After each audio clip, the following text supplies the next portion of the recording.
I have a question for you. Are you an unfulfilled savior to men?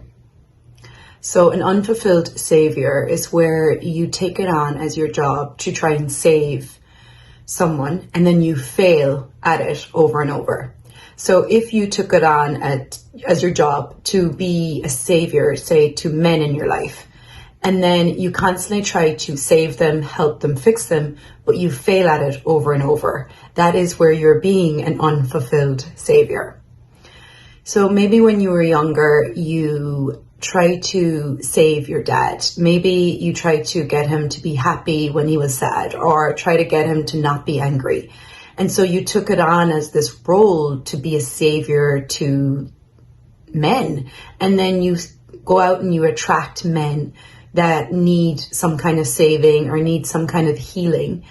And you never really ask, okay, can they receive this? Do they desire this? And do they actually need to be saved?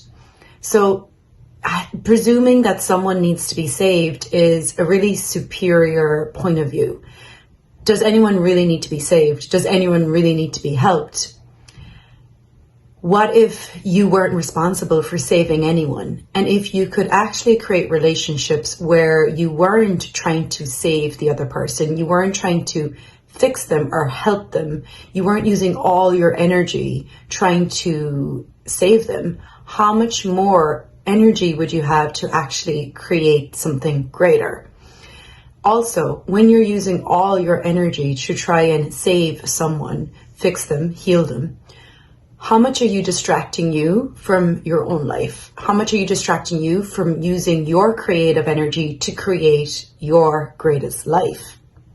So if we actually got to the point where we were willing to give up being the unfulfilled savior to men in our life, and we're going to talk in particular to this topic of being the unfulfilled savior to men, we'll cover other areas of this at a later time.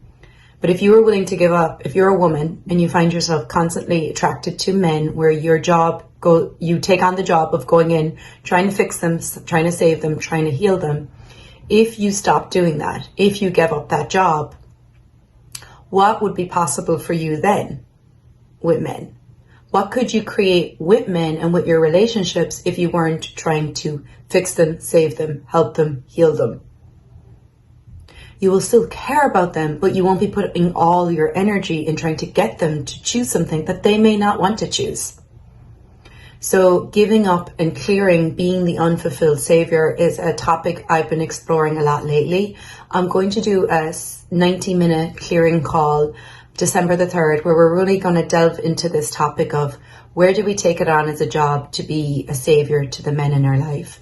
Where have we been trying to attract and going after men that we think need saving, and then using all our energy to try and save them and then failing at it over and over? What would it be like if we didn't have to do that anymore? And what is beyond this? So you're welcome to join Beyond Being the Unfulfilled Savior to Men. It will be December 3rd, and the link should be above here or below in the comments. You're welcome to come check it out. Bye for now.